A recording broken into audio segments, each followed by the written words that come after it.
All right, there's something I'd like to talk about now, and it's brought to you by our sponsor, BetterHelp. And it's something that's important to me. Mental health is important to all of us and to all those that I personally care about. Is there something that interferes with your happiness? Is there something preventing you from achieving your goals? I've had that happen in my life. I've had therapy. I've worked on myself, and people have actually helped me, professionals. And BetterHelp will assess your needs and match you with your own licensed professional therapist. You can connect in a safe and private online environment. It's so convenient. You can start communicating in under 48 hours. It's not a crisis line. It's not self-help. It is professional counseling done securely online. I want you to start living a happier life today. As a listener, you'll get 10% off your first month by visiting BetterHelp at betterhelp.com/Bob. Join over 1 million people who have taken charge of their mental health. Again, that's BetterHelp, HELP.com/Bob.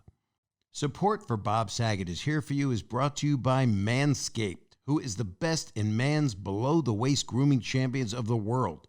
Manscaped offers precision-engineered tools for your family jewels. Manscaped just launched their 4th-generation trimmer, the Lawnmower 4.0. You heard that right. That's the Lawnmower 4.0. I'm one of the first people to try the new 4.0, and I'm blown away by the performance. The craftsmanship and details on the 4.0 are next level. Their 4th-generation trimmer features a cutting-edge ceramic blade to reduce grooming accidents thanks to their advanced skin-safe technology. I now feel confident shaving my boys. That's right, Big Jim and the twins. Get 20% off and free shipping with the code SAGET, S-A-G-E-T, at manscaped.com. That's 20% off with free shipping at manscaped.com and use code SAGET. Unlock your confidence and always use the right tools for the job with Manscaped. My dad was a meat executive for a supermarket chain. I grew up understanding meat, and I knew what good meat was and bad meat was because my dad taught me. And I'm telling you, Omaha steaks, I've got them in my freezer. We've been eating them. We love them. We grill them. Omaha Steaks has this amazing limited time Father's Day offer just released for my listeners. These packages are selling out fast, so don't wait. Go to omahasteaks.com, use the keyword Saget, and order the Dad's Best Grill Pack today. That's omahasteaks.com, keyword Saget for a 59% savings and 8 free filet mignon burgers. Happy Father's Day, everybody. Hey, everybody. It is me. It is just I, and it's Bob Saget's Here For You, a podcast that I am almost at 100. I'd call it 100, but not if you don't include the opening preview promo that I did a year ago. Is it a year? Anyway, today's guest is, to me, one of the most creative, intelligent, funniest people that does comedy, Michael Che. I do a benefit for scleroderma, for the Scleroderma Research Foundation. I lost a sister to it.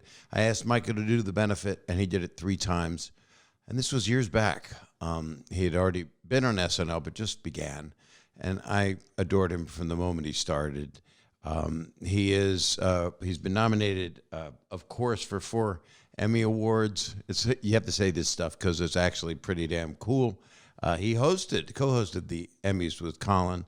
And he has 2 Writers Guild Awards. Those are actual awards.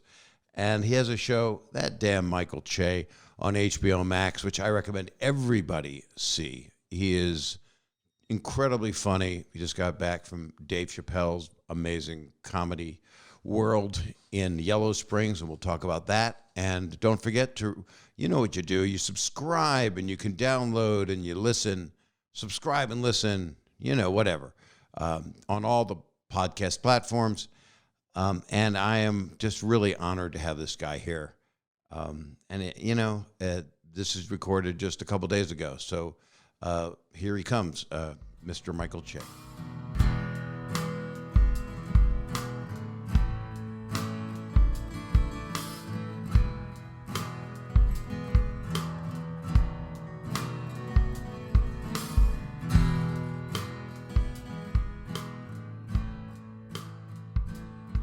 Hello, Bob. Can you hear me? I can.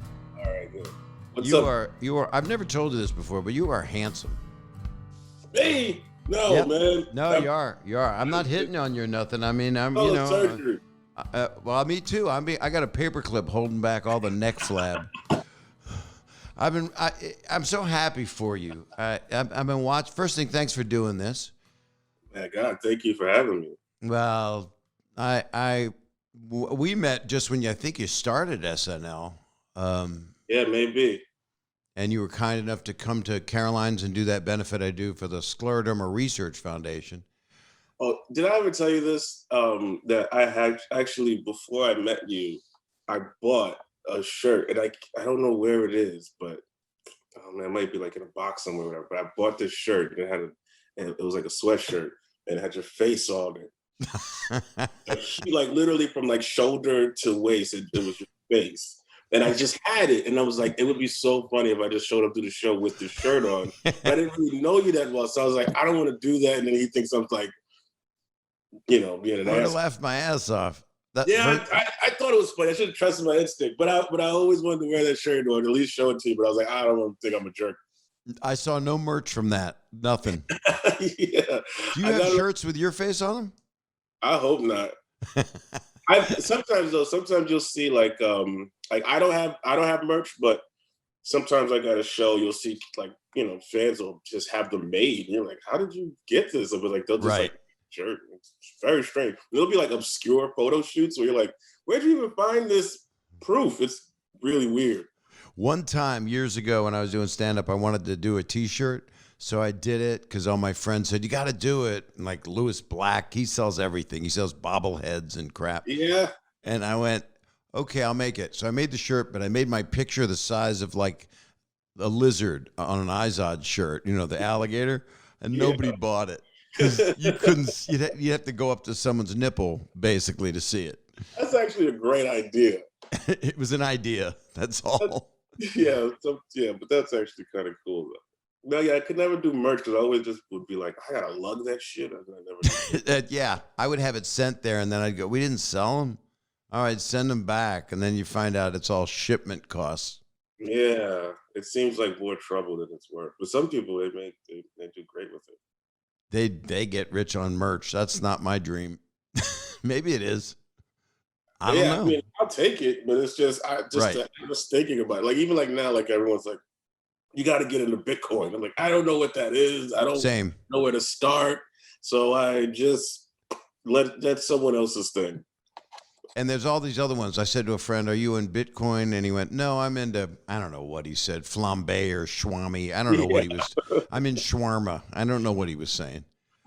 I got it. First thing, you're so damn busy. And so I watched literally all the shit you've been doing, everything. And it's so great. I'm so happy for you. What is it like? Are you like tired all the time? Because you got like rockets strapped to your butt promoting that damn Michael Che. I've been practicing.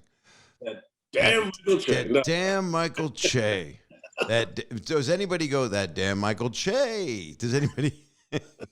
No, not that, but I have gotten a few, that damn Michael Che. It's like, it means it's not so bad. I can tell how they like the show by how they say it. Just that damn Michael Che. But if they say, that damn Michael Che, that means they probably, it's okay. It's not bad. It's like crazy. I'm always uncomfortable doing press, like anything that's like actual press. Like I'll talk to a buddy anytime, like I'll do this show, I'll do like Seth, I'll do Jim, like those guys, like them, you can kind of talk to them and have conversations like this, but actual press stuff really like freaks me out, so I try not to do as much. But as far as comedy, you know how it is. It's like even if you're not doing comedy, you're thinking about comedy, so you just end up doing comedy. So if my time off is just me at home writing, Right. And then go to the club and then trying it out. And the next thing I know, I'm booked. Did you always just write? I mean, I know your background. I know you went through a lot. You 7 siblings. You came out of the projects. Were you writing when you were a kid? No, I didn't know anything about it. I really didn't know how to do that. Like, it's a very, unless you rap, unless you're like a rapper, writing isn't the most macho thing in the world. You know, you can't say, oh, I'm going to go home and journal, you know, and get my thoughts out. Unless it's a song, you know, but, and I wasn't a good singer. So I never really did it until I got older. And when I started comedy, then I fell in love with the writing process almost as much as the performing. Because one of the things that I loved about you, first time I saw you, was how prolific you are, and how Oh, you, thank you. well, it's the truth, and your take on stuff is so. That's why the show is so good. It's because good comedians are the protagonist and they represent themselves, and you're doing that, but you're also representing a huge amount of people and how the world looks at people. It's such a good show. Congrats on it. Thank you. I always feel like if you're most honest with yourself about, you're never alone in this world. You're never really alone. There's always somebody that's kind of going through or trying to see things the way you see it, or has had that feeling and maybe can't articulate it. So if you just say what's actually there, somebody's going to connect with it. It might not be mass, but it'll be somebody. It'll maybe be just like a little cult following of people who are like, oh yeah, I know what that feels like, and he's not lying. And also feel like for what we do and the type of shit we say, if it's true, you don't get in trouble as much. People might get mad at you for saying that it's true, but Right. time is kind to the truth tellers. So I try to like remember that part and stick to the map. You're cutting a lot of good stuff out of your way, because I didn't go that path. When I started, it was like, I was just talking to Nikki Glazer about it. Just joke, joke, joke. Rodney Dangerfield said, just go joke, joke, joke, and don't stop. And then a lot of those jokes were skirting the real issue. Jokes about things now that you would never say, I would never say, because they're hurtful to people.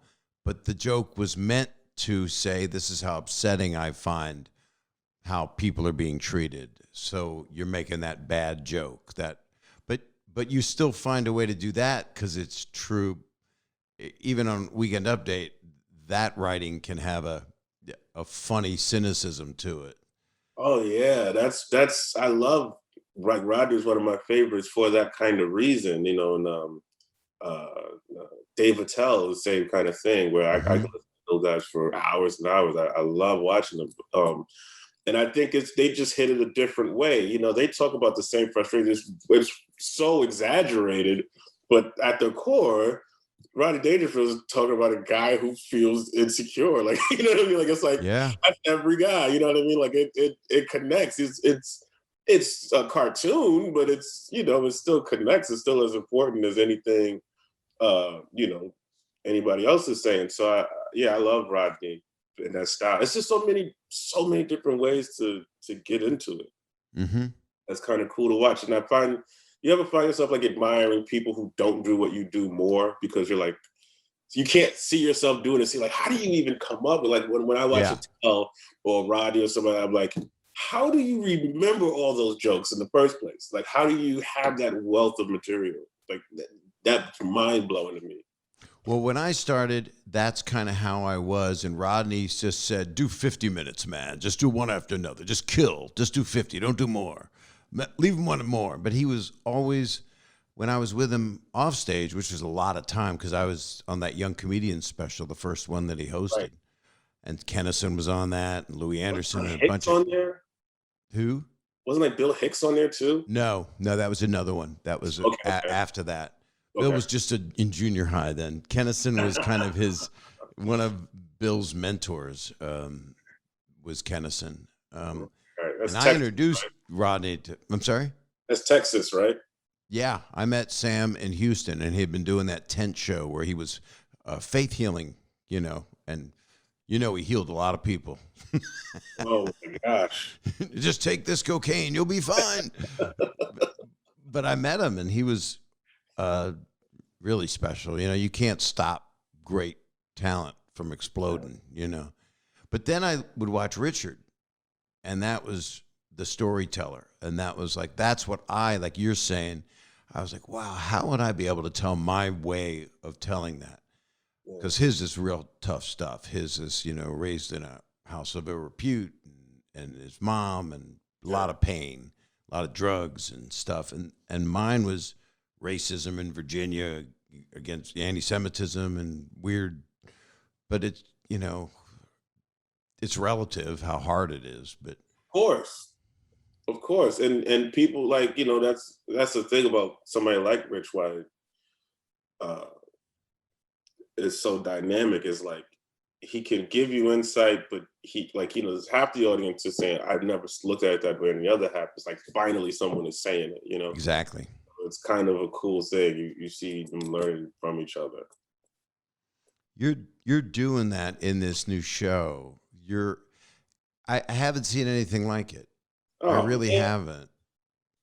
I, I don't know. This show I'm a little insecure about it. Like not fishing, but like literally just because you know, I feel like we didn't really get a fair shake at it just because of circumstance, just like the rest of the fucking world. You know, we didn't have a proper writer's room. You know, the time constraints was kind of crazy, and the casting was kind of difficult. It was like all video, and you know, it's at some point the rehearsal was on Zoom. You know what I mean, or whatever. Like so it's just like it was really hard to kind of do it with, you know, all hands on deck, like the way we would want to do it and the way ideas organically come out.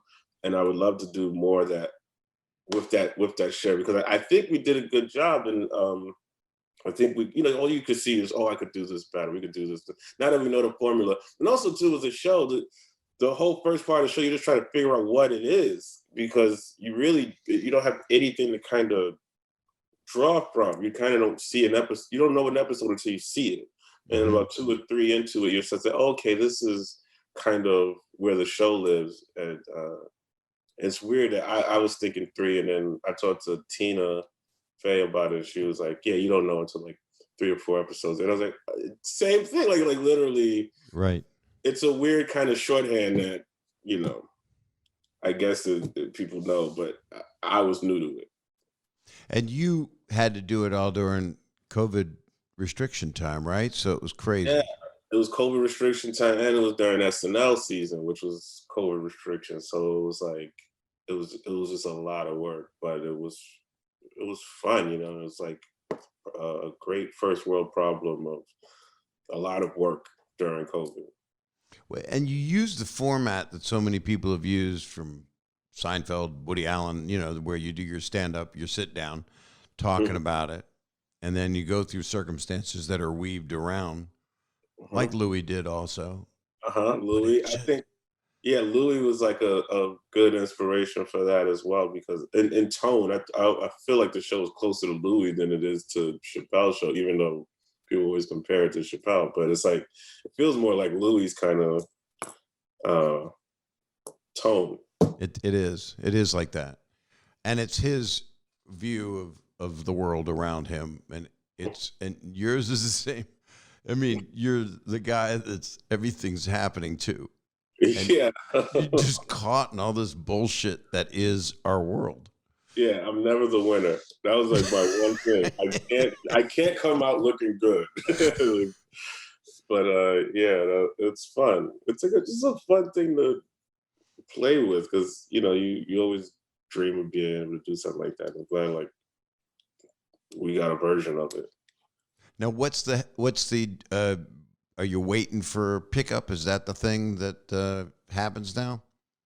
I really don't know how anything works anymore. Like, I think, you know, that we've been talking kind of back and forth, and I think it's just a matter of when we could do it, or how many we can do. And, you know, it's a lot of little things like that. I think they'd like more. I'd like to do more. You know, SNL makes things a little complicated, and right. Stand-up makes things a little complicated. So it's just kind of finding the time to be able to do it. It's a lot of work doing like a full freaking show, you know. Yeah, it's huge what you're doing, and it's great, and you're very self-effacing about it all. But you really should let your balls inflate. It's really. I think that's the New York in you. Like, no matter what, there's always somebody. You know, you could feel. I don't care how great you feel. You could pass a homeless guy. He's like, you think you're better than me? You're like, no, I don't. Honestly, you know? Right. Immediately. I'm born that way too. Yeah. I'm like, no, I'm not. I'm just turned 65, and I went, and I just did what you did. The week before you, I was in Yellow Springs with Dave. I saw pictures. They looked so cool. Oh my God! Didn't you? Yeah, wasn't it fun? One of the best times I've had in years.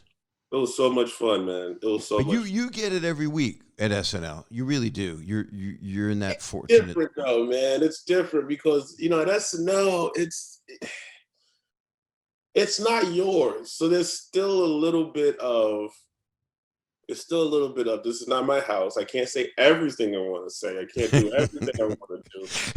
I still have to share, it's a lot more restrictive than you maybe would think. But as stand-up, when you get somebody's like, go out there and do 20 minutes, it could be anything I want. I could do a sing-along. Like, it could be literally anything I want. I could come in with an idea and I could leave with a different idea. Like, there's no other freedom like that.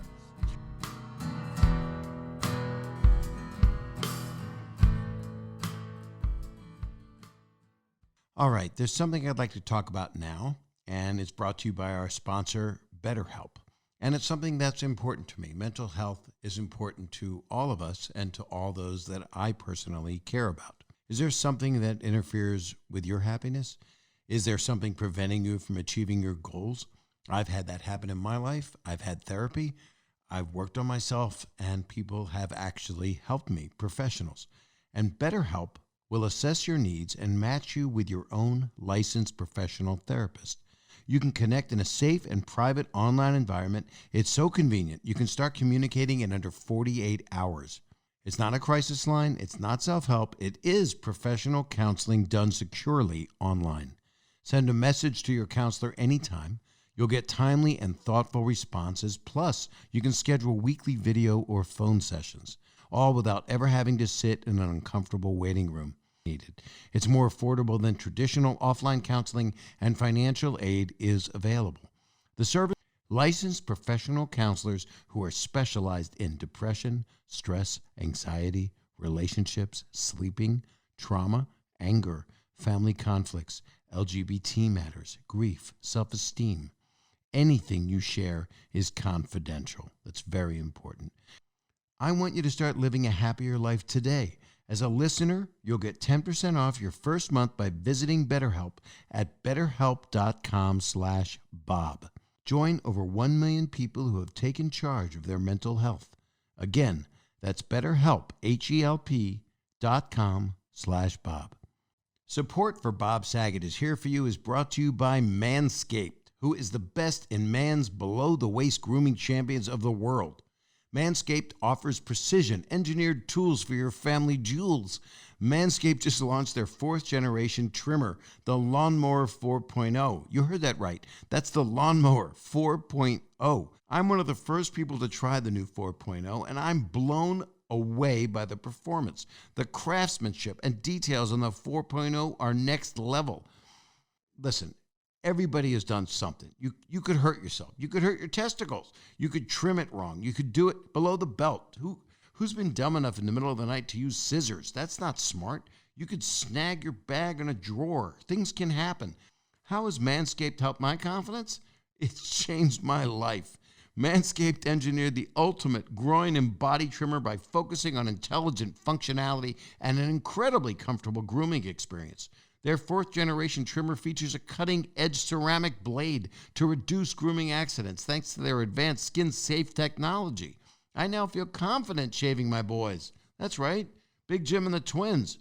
Get 20% off and free shipping with the code SAGET, S-A-G-E-T, at manscaped.com. That's 20% off with free shipping at manscaped.com and use code SAGET. Unlock your confidence and always use the right tools for the job with Manscaped. You're a great stand-up. I know you're not going to agree, but you're a great stand-up. And you did the benefit for me 3 times. Yeah. And after doing it the first time, and everybody loved you more than anybody. And then the second time, then you kept apologizing for the last time. Yeah, no, I thought I'm always nervous about like charities because again, like this is, this is somebody's thing. I don't want to say something wrong with it. Like, oh, that's not of the charity. I'm going to take back some money or whatever. I don't know. I don't want to mess up the money. Something important like that. Well, you're the people that have done it, like Robin Williams did it 7 times because he was close with the founder of the organization. And she was very ill with scleroderma. And she said, would you tell Robin not to do that cunnilingus bit, please? And he would do this thing where he would eat the inside of his elbow. And I said, I will tell him not to do that, knowing because of how Robin worked, that's not what you do. And I said, Robin, Sharon asked that you don't do that. He opens with it. It's 7 minutes long. That's the beauty of stand-up, Michael. So what's your schedule? I looked at it. It says no tour dates yet. What's the plan, dear? Had I known I was following Robert Williams doing that, I would have felt more free and I wouldn't have apologized as much. That's the thing about like going to Dave's house too, is because you do his show, no matter what you say, he's got something that's going out there too. So you won't be the headline. I never mind. I can say whatever I want because I know they probably won't remember it after he's done. But no tour. Like this is like the first summer I don't have any tour or shooting on the books. But I just have a special coming in like September. So I've been doing just like sets. Like I got like 4 sets tonight. At the Cellar? At the Cellar and at the Stand. And then just every day I'm just doing stand up, like crazy amount of stand up. But I'm gonna wait until like July to start booking dates.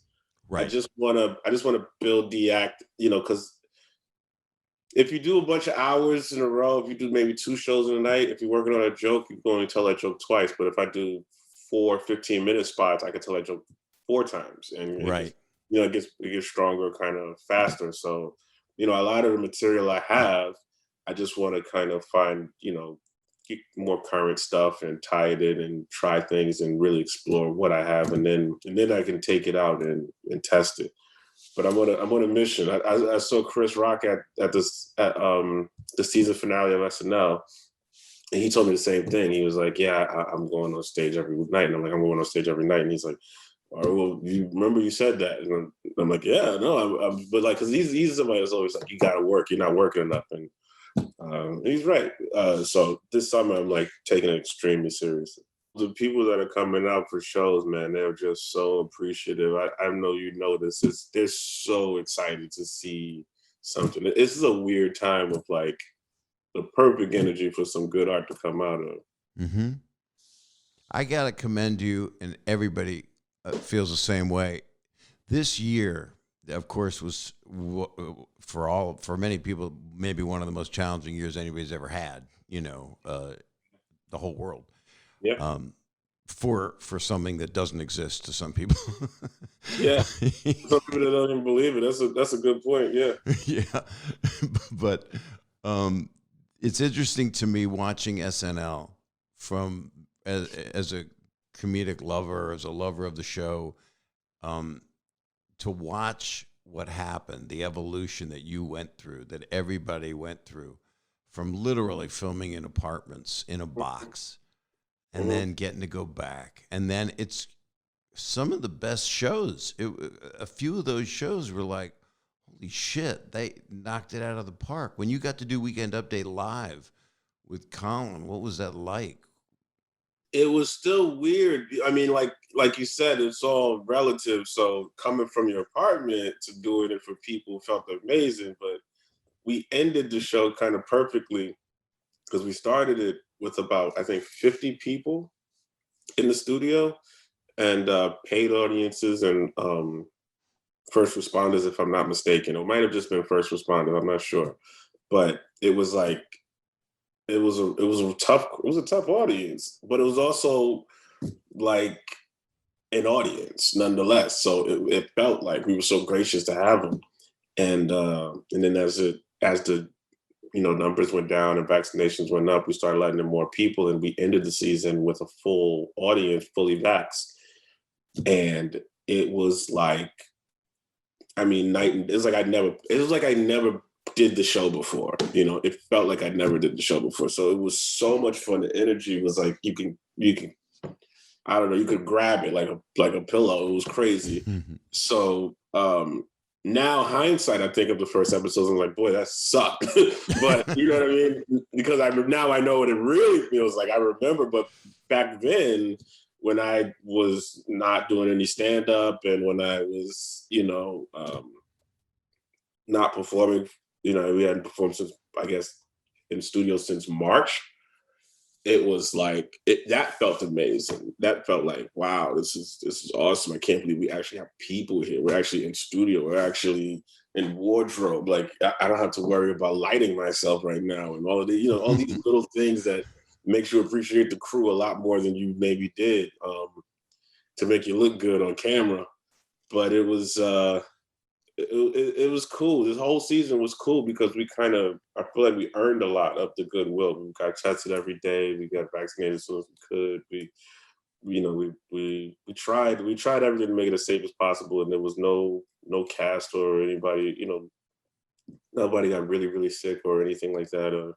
Thank God. And we went through the whole season, which I thought we'd get through 3, honestly. Like we had like in our head, like how many are we gonna do? It's like maybe 3. We did 6 in a row, then 2 off, I think, and then 3 in a row, and then 3 in a row, or something like that. We did so many episodes like in a row, and then we did 5 in a row, and we kind of kept a little bubble. And which is why I didn't do a lot of stand-up, because I didn't want to risk it. I didn't want to tour and get sick and fuck up production, and then now we're questioning whether we should be doing it at all. I think people took it seriously, and we got away with it. It's kind of crazy. It still feels crazy. It still feels weird. It still feels that any moment a helicopter is going to drop down and be like, "You're under arrest for doing comedy at the worst possible time." You were complicit, but it was fun. I'm glad we got to do it, and people have been so thankful. Like really, like now when I see people, it's usually like, "Oh, I like you on the show," or "I don't really care for the show." And that was people like, "Thank you, oh my God, you got us," that kind of thing. And it's a different type of appreciation, which feels very, very uncomfortable for somebody like me. But it's real. It's real, and you deserve it, and so does the whole cast. And because it really, look, I mean, there's times where I've watched the show. We've all, as a viewer, before you were on it, you would watch it, and it's a whole different thing than when you're in it. I do want to know how that came to be. You came in as a starting writer, and how did that even happen? So I was doing Hannibal Buress' show in Brooklyn. Hannibal used to have this crazy show at the Knitting Factory in Brooklyn. It was like this weird rock venue, and he would do Sunday nights there. And Hannibal was somebody that's always looked out for me. Like ever since I started, Hannibal was kind of one of those guys that was like on his way immediately. And so he's kind of like a big brother, even though I think we're the same age. But like in comedy, you have those people who are always looking out for you and throwing you a bone. And long story short, Colin Jost, who I knew, like I met, like I knew him from, around the scene or whatever, but I didn't really know him that well. He saw me there, and he was like, "Hey, you should like guest write on SNL. If you want, you should write on SNL. You should submit a packet." And I was like, "What?" No wonder you hate him so much. Yeah. Yeah, exactly, right. So now you see the dilemma. No, he's like, "Yeah, you should write. Like, just come as a guest writer or whatever." And I'm like, "Yeah, okay, whatever." SNL was nowhere near in my plan of. Also, as a stand-up, especially starting out, the last thing you're thinking is about is success, kind of. Like you're so happy. I put it this way: the show that he saw me at, I was performing for beer. Like that's what I was doing. I was performing, and I'm telling you, it's an amazing show. I went there all the time, but you would get like 2 beers to perform, and that was money. Maybe he gave me $20 or something. It was like a free show. Like this was the pinnacle to me. This was like I'm doing Hannibal show. Anyway, so Colin's like, come to SNL. I'm like, yeah, whatever. I'm thinking about it like I'm not ready for that. I don't want to think about that. So I just blew it off kind of as a selling myself short type of thing. And then he would keep bothering. He like kept messaging me. Like he would message me on Facebook, like, "Hey, are you still interested?" And I'm like, "Yeah, whatever. Just let me know what to do." Long story short, they started doing this guest writer program at SNL where they bring in 2 different guest writers for 2 weeks, and just to like just to try people out, and just to, I guess, like kind of bring in new blood. And Chelsea Peretti did it. Like a lot of people did it, and they brought me in. And I was like, okay, but I still don't know what I'm doing. I don't know what a guest writer is. I never wrote on a show. I've never been a writer on a show. But as a guest writer, which I didn't know, which I learned quickly, was that like you're a writer. You have to, you're on the hook for sketches. You go in a meeting, you got to pitch and all of that stuff. So those 2 weeks, I did pretty good, I guess. Like they liked me, or they liked my premise or whatever Seth did. And they asked me to come back for like 3 more weeks. And I came back for 3 more weeks. And it was like, maybe finish the season. But I still didn't know I was hired. Like Seth had to take me to his office.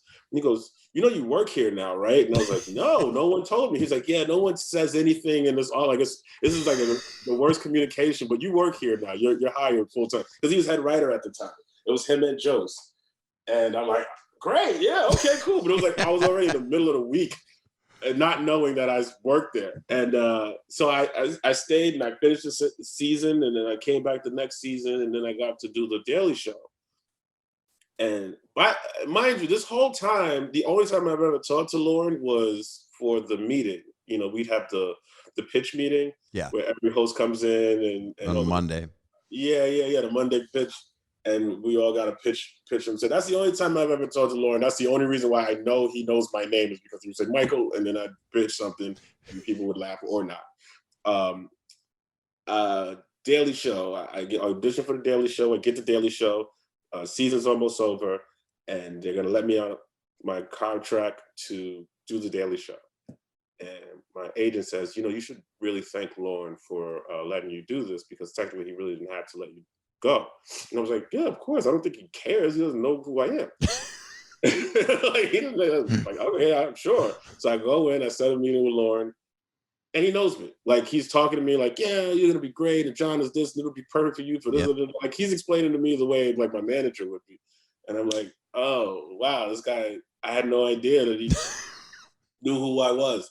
I do the Daily Show, and then they're like, would you like to do Update? Like, would you like to audition for Update?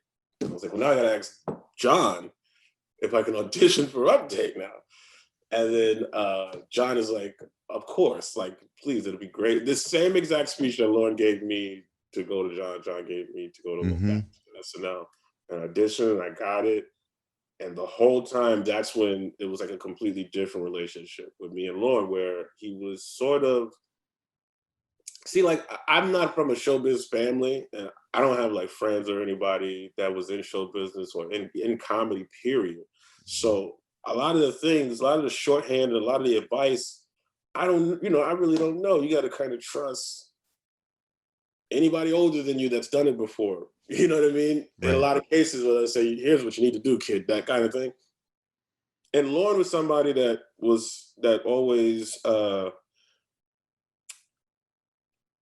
he made you grow up fast as a writer and as a performer. He made you know, look, you're on the hook for this. You better get good at it, and we trust you to get good at it. And these cameras is live, and they don't lie.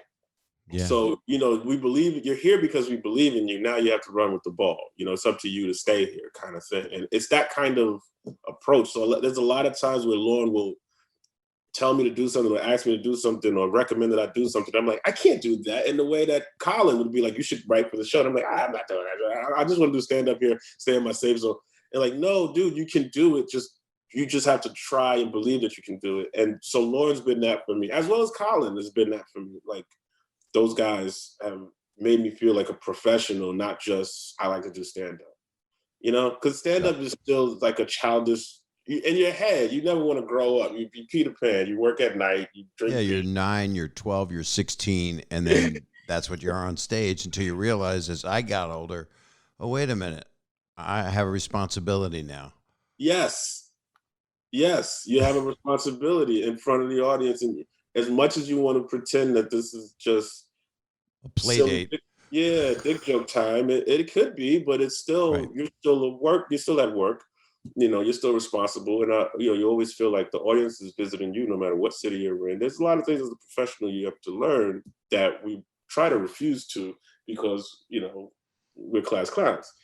But Lauren was somebody that really, really helped me grow up fast in this business, and it made me a lot more confident in the way I approach what I can do. I would have maybe never took on my own show had someone not say you can handle it, or be head writer, or do update, or do any of that stuff. Somebody kind of believed in it first, and then I'm like, I'll try it, and then it is what it is. Was it? Were you scared the first time? Was this how long ago is this when you and Colin did it together? This was 2014, and to answer your question, I was probably scared until about 2017. Like, it was still freaky. It was like because, like I said, I never really wanted to do it. That's the best. I never really wanted to do it. It never seemed like, oh, that's the job I could do. So they just thought I could do it, and I was like, well, I can't not do it. So, Right. so I'm doing it, and I'm like trying to do it the way I've seen it done. I'm trying to do what Colin's doing. I'm trying to do what Seth has done, because Update was Seth for about 8 years, prior to us, pretty much, some version of it. And so you just, when a performer does something so well for so long, when you fill in, you're just trying to do what they were doing. Mm-hmm. I call it the stepdad theory. It's like the first move as a stepdad is always, oh, what did your dad do? I'll do that with you. And they're like, well, fucking, you're not my dad, like that kind of thing. Right. And it happens with like late night hosts. It happens whenever you're replaced. Trevor went through it. You're not John. He's not John. But it's like, yeah, he's not John. But at some point, you have to realize he's invested as much as John was, and you have to love him for who he is the way you love John for who he was. And that just comes with time. That just comes with comfort. That just comes with getting to know each other. And that's some people that say my stepdad, I was closer with longer than my dad. That happens. Yeah. So that's what's happening here.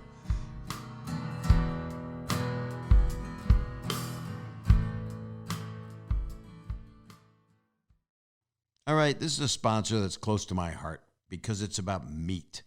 My dad was a meat executive for a supermarket chain.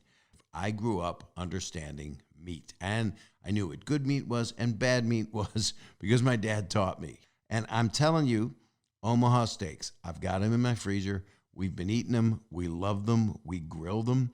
Omaha Steaks has this amazing limited time Father's Day offer just released for my listeners. And you go to omahasteaks.com and enter the code SAGET, S-A-G-E-T, into the search bar and order the Dad's Best Grill Pack. You get it delivered to your home. It's frozen. You thaw it out when you want. And I will say that the boneless chicken breasts are pretty amazing. And we barbecued them, my wife and I. And I'll just tell you that there are amazing things in this Dad's Best Grill Pack. For $99.99, you will get 28 of Omaha Steaks' favorite entrees, 4 bacon-wrapped fillets, 4 premium boneless chicken breasts, 4 boneless pork chops, 8 gourmet jumbo franks, plus the all-time favorite, made-from-scratch caramel apple tartlets. Omaha Steaks' signature seasoning packet, you can't do it without it, and 8 free filet mignon burgers for only $99.99. This is an unbelievable offer at a 59% savings. These packages are selling out fast, so don't wait. Go to omahasteaks.com, use the keyword Saget, and order the Dad's Best Grill Pack today. That's omahasteaks.com, keyword Saget for a 59% savings and 8 free filet mignon burgers. Happy Father's Day, everybody. So that was the commercial, and it was good. It was. I bought 2. You bought two meats. So it's interesting because what people don't realize, which is always feels good to know, is that the reason you and Colin have this thing that doesn't happen often. The reason that Lauren knows magic. When people would watch Saturday Night Live over the years, since it started, I watched it since it started. People go, "Oh, the cast now. Oh, they got rid of everybody. Oh, it's terrible." And Lauren would go, "Just give it time, whatever." And they go, "But Lauren, it's all wet towels up against." If anybody knows how, people go, "No one knows the secret to comedy." Well, I'd say Lauren is up there with the person that knows it. Yeah, he might. I trust his guess if he doesn't know it. Yeah, what you two do, man, is so beautiful to watch because it's obvious that you care so deeply about each other. So the more shit you give each other, the more fun it is. Yeah, it's little things like that took us so long to learn, and it seems so obvious, but you just don't know unless you explore the space. Like, for instance, on Weekend Update, we're never talking to each other. We're very, very, very rarely talking to each other. Mm-hmm. So I remember it used to drive me crazy because people were like, "Oh, they have no chemistry." And I'm like, "Well, when are we supposed to have chemistry? We're in a single, like we never fucking talk. So like, how are we supposed to, so like, if he's with Leslie or if I'm with Cecily or whatever, we can have chemistry because we're playing off of each other and they in the feature, but you're not as an anchor with, the two anchors." So we just learned that, all right, well, if he tells a joke, I can just look like I heard the joke and respond the way the audience would expect me to. So now now you see the contention I have for him when he tells a joke and I roll my eyes. And then you start to see, then you start to see kind of play from those little kind of seconds. And then that, like, oh, now they have chemistry. You're like, that's all you wanted? Because I did that the first week if I'd known it. But you don't know. You think you're locked in and it's so rigid and scary and no one explains the job. So that was like something that frustrated me, how long it took me to figure out. And everybody talks about, I saw you on Seth talking about, it was your idea to read each other's jokes and not know who was going to. No, it was his. It was Colin's. Oh, it was his? It was Colin's idea. God, I have no memory when I watch TV at 12:45 at night. That's the problem. He's a glutton. He's a glutton for punishment. He was like, "Oh, wouldn't it be fun?" I thought it was a setup. I thought he was trying to get me to say something really, really rough. So I was like, I'm going to make you say something way worse. And then completely overcompensated. Yeah. And he does not, like, his jokes are very mild. And then that's how I was born. And then it was like, oh, okay, well, now I'm just going to make you say everything terrible, whether you like it or not. So it was fun. But you do double down. It's like really fun to see and he's brilliant and he's so great. He's so sweet. And I know he's probably one of the most important people in your life, really. Yeah, totally. Literally. Which is why it's fun to make fun of him. And then you come back and literally make him the most racist person on the earth. Because let's just imagine him try to defend that he's not a racist with that face. How could he possibly defend himself? He can't. He's such a sweet, preppy, just looks like the most conservative kid that did whatever he was told. Yeah, his parents are like awesome people. His mom's like a 9/11 doctor and fire department. It's like couldn't come from better people.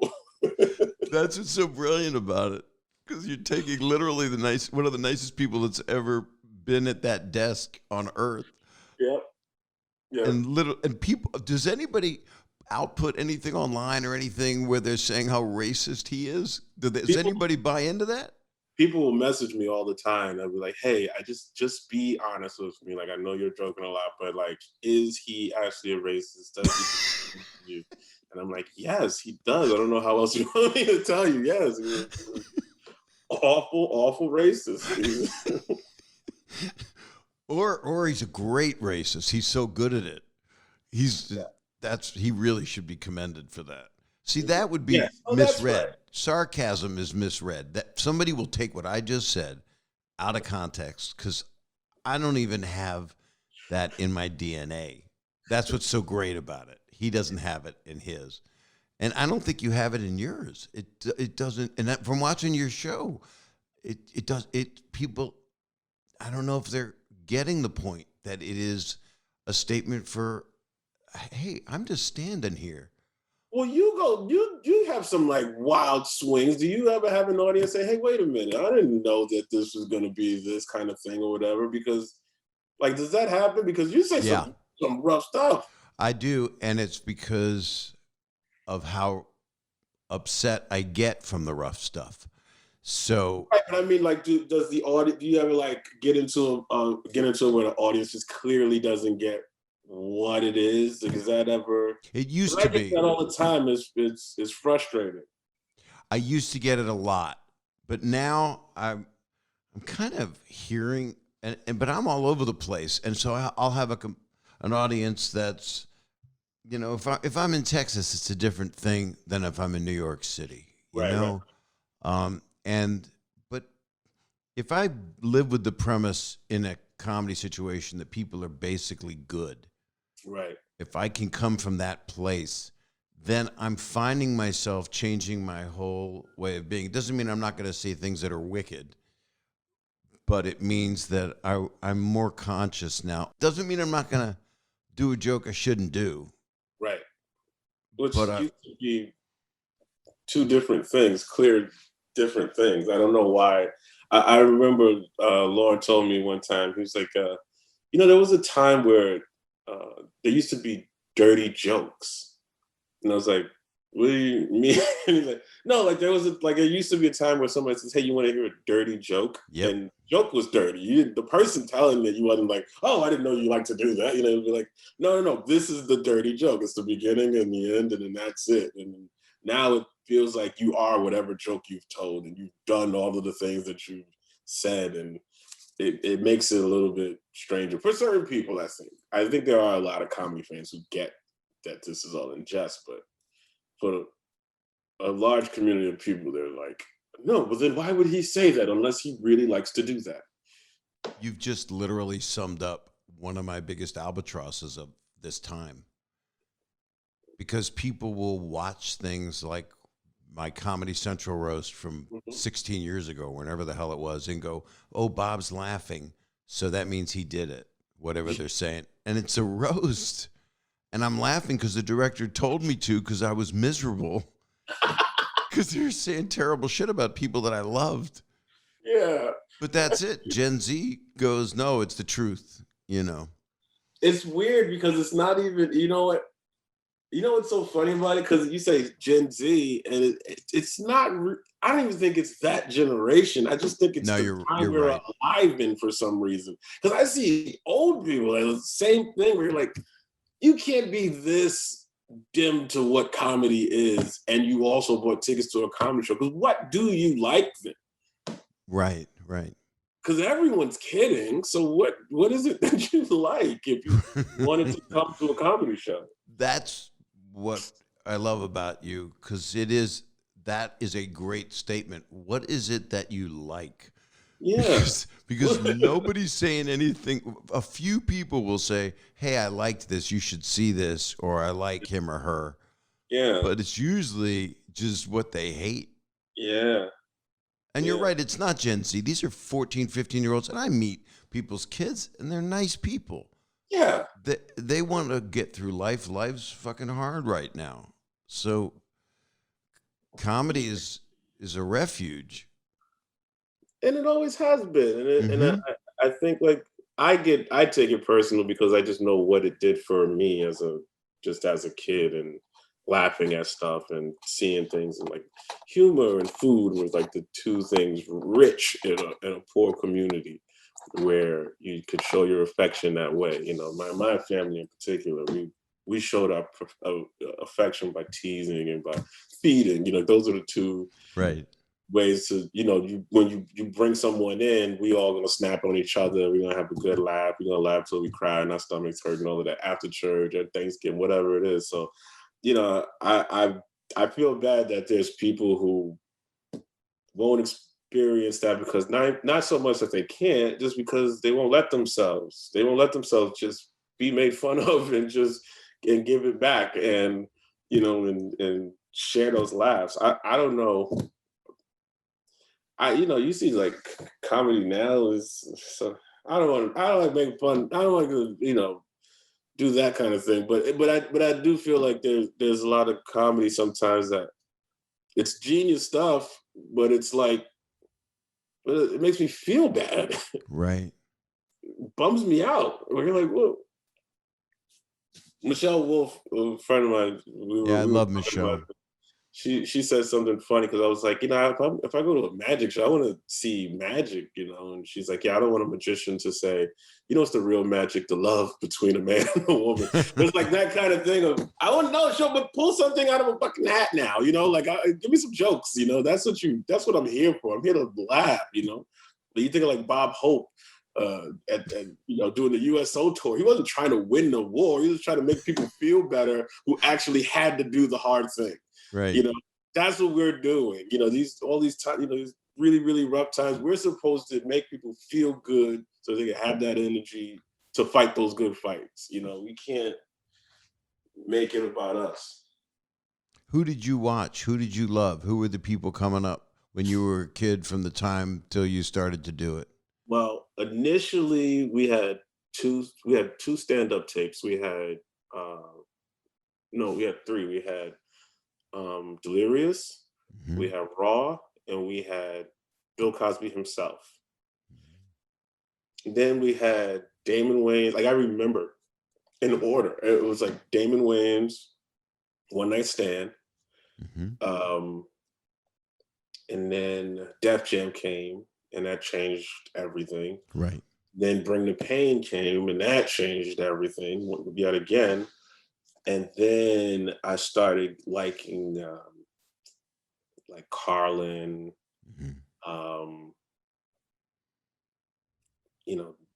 Dave. I know you loved Richard because I read that. I love Richard, but I loved Richard. I understood Richard later. Right. Because I was exposed to Murphy first. So it's hard to go from Murphy to Richard because Murphy was so current to me as a kid. I didn't really understand the darkness that was in Richard. I didn't understand the heart that was in Richard the way people his age understood it, or people of older than me understood it. To me, it was kind of like, pretty good Murphy. You know what I mean? Because Murphy was so wild that's like it didn't make sense. It was a lot more surface than where Richard was drawing from. And then once I started understanding comedy a little bit better, then Richard, like I had to get Carlin first, because Carlin was like a logical kind of like, he would question everything and he was so efficient and it was like a magic trick the way he crafted jokes. It's insane. It was amazing. His last like 3 HBO specials are like some of my favorite pieces of work ever. And then I started understanding Richard when I started understanding the context of, whoa, he's saying stuff that people don't say now 30 years ago. Yeah. To an all Black audience. He's talking about the first time he's sucked a dick and you know what I mean? Like that kind of thing to a Black audience in 1974 and which is crazy, which even today would be like, this is the bravest motherfucker in the world. Yeah. Well, he's talking about his mother, being in a brothel in a whorehouse, and he's talking about his father hitting his mother and the violence he's seen and hitting, it's like the material that he's doing and what he's getting out of it, the joy that he's pulling out of it. Then you're like, oh, okay, I wasn't old enough to understand that early on. I'm not even gonna lie. I understood the ice cream man is coming. I understood Boogie in Your Butt. That was funny as hell to me. That's what I wanted to hear at that age, Right. But so till this day, like my Mount Rushmore is like Eddie, Rich, probably Carlin and Dave and Rock. Like I think like those are. I got the same people. Right? Those are and after having gone to Yellow Springs and been with Dave, and I've known Dave a long time, I was directing Dirty Work when he put me in Half Baked, and I said I used to suck dick for coke. Yeah, So, yeah. that'll bond people together. Yeah. But Dave Chappelle's probably, the people you just named. I mean, Yeah. being with him, and I just love him so much, and I know you feel the same way. It's impossible not to.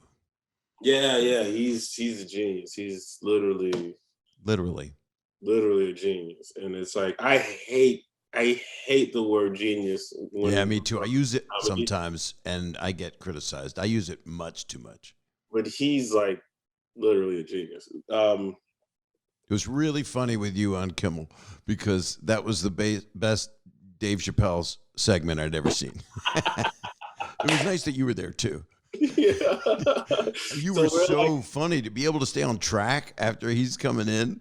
We're at his shack, as you know. Oh yeah. Where you've been, and I've seen pictures of it. No, but we were at his shack, and he's already there, and he's like, "Would you mind if I walk on?" And I was like, "I don't know. I never did Kimmel before. I was the person who ever talked to Kimmel. I was like, I don't know what this is gonna be, and like, I don't want to do like a real interview. Like, I'm like, just come on as much as you want. Like, let's just play.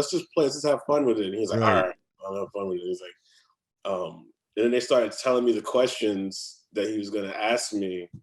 And I was like, if I don't want to answer something, I'll just look to you and you'll just come in. And it looked like we rehearsed it for years or something like that. You kept looking over too. Yeah.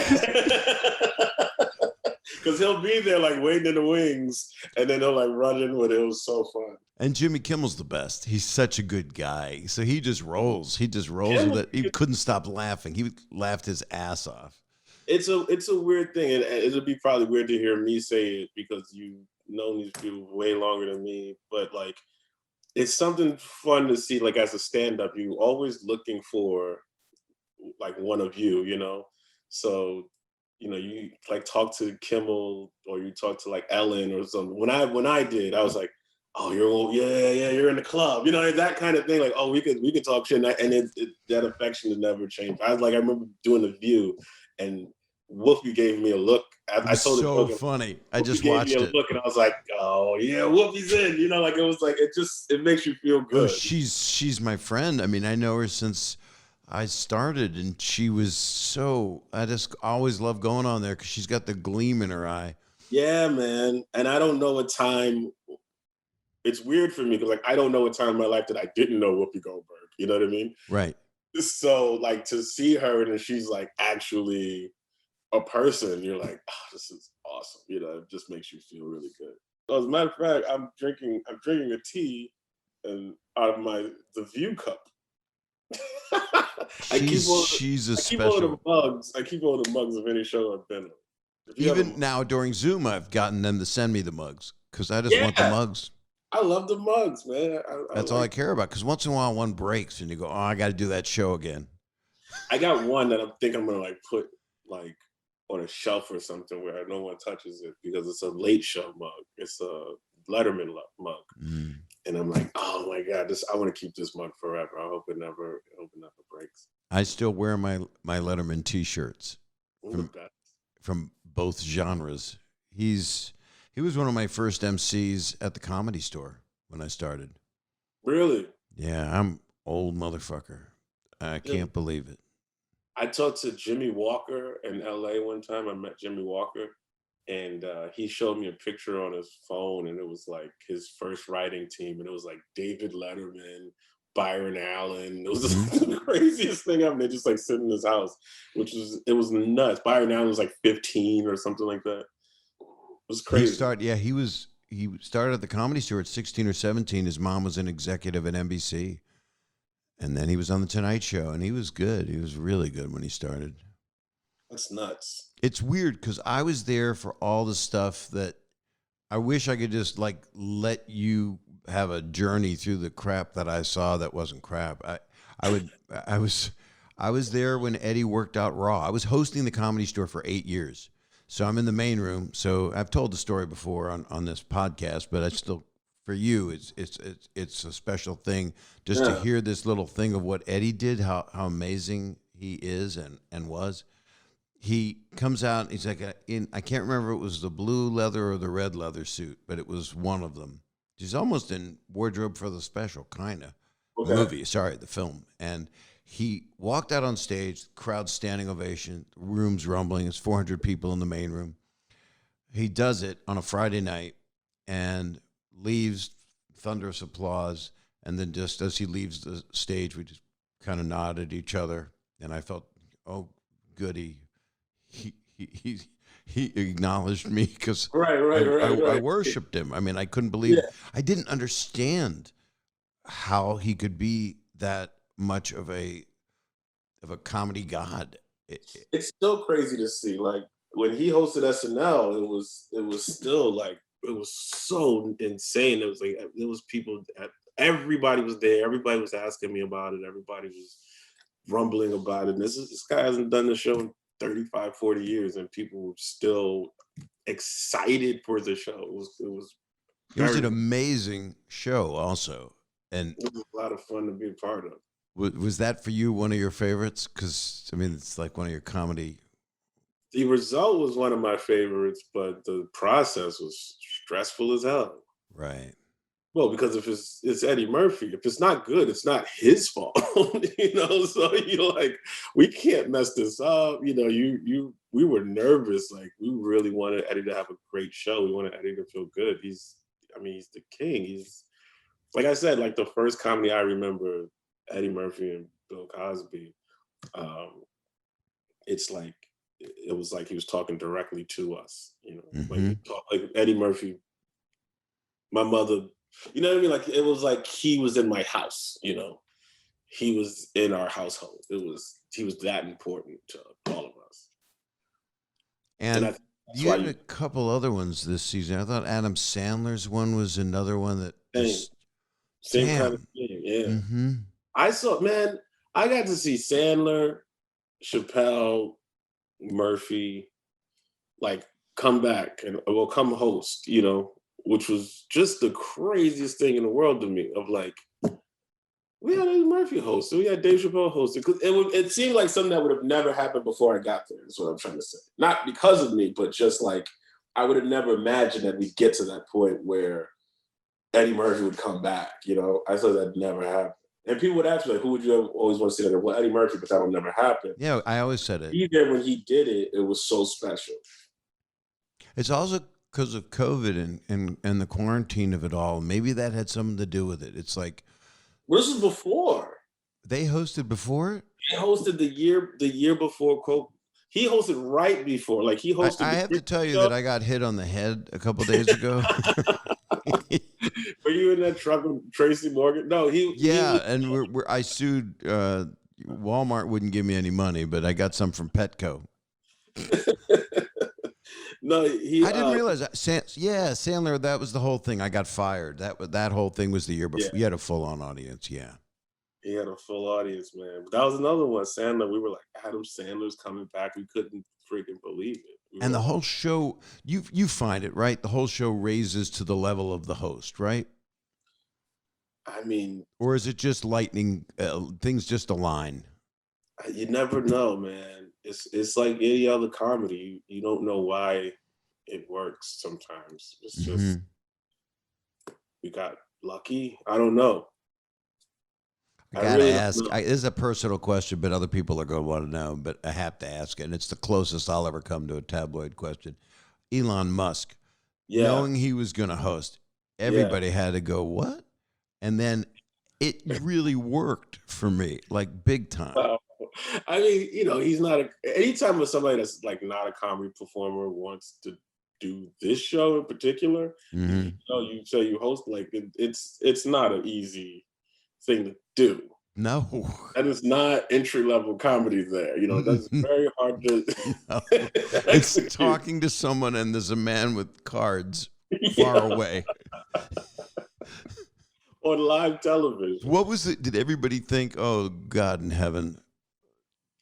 I think. Because there was all that dumb press people. Oh, the cast is going to walk. Yeah, that's going to happen. Yeah, I think that something might have been said that got blown way out of proportion. Obviously, that's not what was happening. But right. I think I think Elon Musk is one of those guys that like you know what you know about him. So there's a lot of people who may know a lot more about him than I did, because I remember I was like, the car dude, oh, that's weird, but it makes sense. He's the richest guy in the world. Okay, cool, whatever. There was an episode like Forbes. It was like Forbes and Rage Against the Machine was the musical guest. It was just like sometimes that happens. Like SNL is kind of like this, iconoclast show where Right. you know what year it is by who's hosting and who's the fucking. It's the Zeitgeist show. Yeah, literally. So, I didn't really understand it because I don't know that much about Elon Musk, but also I might not know that much about the Bridgerton person, you know what I mean, or whatever it is. Right. So, yeah, I think like there was some work practices that he had that people didn't love or whatever. I don't know. I don't. To Did me, he ask for like Grey Poupon and stuff? He's the most. I don't know that he knows he's the richest guy in the world. Either it's a lie or he just doesn't know, because he doesn't have that sort of thing. He's like a regular dude in black jeans and dirty boots, and he doesn't behave the way I would if I was the richest guy in the world, Bob, is what I'm trying to say. Right. You would see it on me.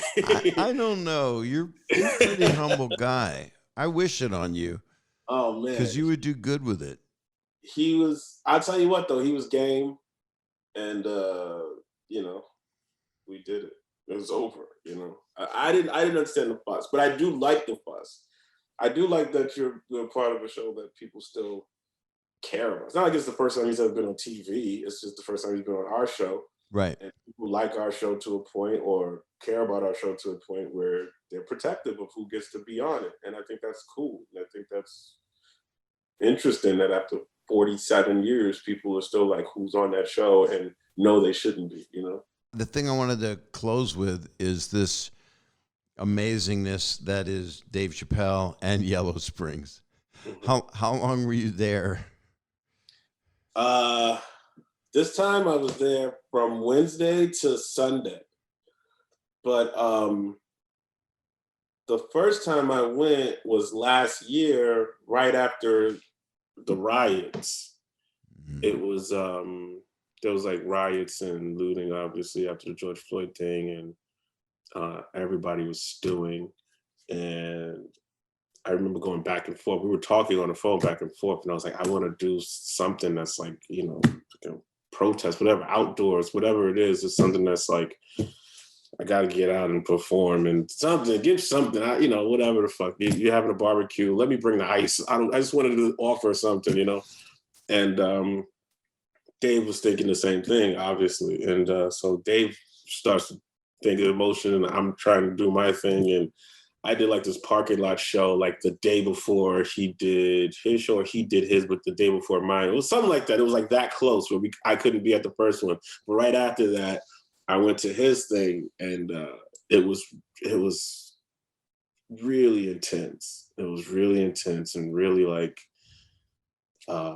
beautiful to see that it was just a glimmer of light in this time of joy. It wasn't many things to be happy about. It wasn't many things to laugh about, but we fucking found something, and it was really important, I thought. Again, important is another word I hate to use for comedy, but that's what it felt like, Well, I've been saying, and of course someone will misquote me, that comedians are first responders now. Seems that way. I put firefighters are second, and then medical people, then magicians.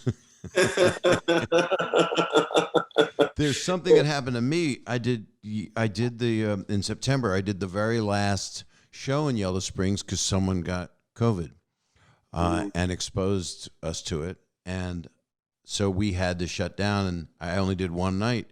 And Dave said, "When we come back, you're going to be the first person I have come back," and that's who Dave Chappelle is. So I'm there. So I had a scheduled thing. I had to move something, and I'm there on that Wednesday, and it was the first night back, and it was Jeff Ross and John Mayer, who he and Dave do a great thing together, and myself, and it was just I didn't get to stay for the barbecue and the boat ride down the river. Yeah. But man, it's why we do it. And when you go, oh, like you were saying before about Whoopi, oh, we're comedians. You know, there's this thing that it's a weird family. I mean, we all go, well, you see the world that way. Oh, I see it like that. But you see it that way. Oh, I get it. Teach me about that world and make me laugh or not. I mean, Bo Burnham's got this Netflix thing out now that I haven't seen. I have to see it. I know I have to see it. And I know it's a heartfelt, deep thing. Yeah. Have you seen it? No, I haven't seen it. It's so hard for me to watch anything, but that's not like while I'm there. It's hard to turn on comedy. You know, I'm a naked and afraid guy myself. I live that way. I've never seen the show, but I am. but being there in the cornfield with no corn. No corn, but Christmas trees. No corn, but Christmas trees. But Dave says that and he's right. It's like getting back to the earth in a way. Yeah. He's doing it, and he doesn't own. It's one of the few things in Yellow Springs he does not own. Right. Which is good. Otherwise, as we know, Dave, there would be no curfew. No, it would not be. Some people need some rules. It's a godsend, man. It really is. It's really cool that he's doing it, and he's coming out of pocket for it, and it's really cool. I'm glad that I get to be a part of it. You know, as somebody that's looked up to Dave before I even picked up a microphone, it's something that is cool to be a part of. Well, Michael, you're a very positive person, and I complain my ass off, and I still wake up a positive person, and you're just, I just think the world of you, and you're kind of. Bob, thank you, man. You're just a gift, man. You just don't ever stop. I don't have to tell you that. You can't stop. Cursed, man. Cursed. Yeah, we're fucking cursed. Don't ever stop. Don't worry, I can't. I'm fucked. Literally cannot, man. I can't turn it off. Funerals, weddings, doesn't matter. Well, I hope to see you soon, and I'll reach out, and we'll do that maybe. That sounds like fun, dude. I'm down. Good. Michael, thank you, and I want that damn Michael Che to come back. So, you know, that show is awesome. So I'm so glad you even watched it, man. Thank you. I love it. It's not hard to watch. It's 21 minutes, and there's 6 of them. Life's easy. You get laughs. You get poignancy. Just you trapped in an elevator with Cecily Strong. I could watch all day. She's awesome. She is, and you are, man. So I'll talk to you soon. All right, buddy. Thank you, man.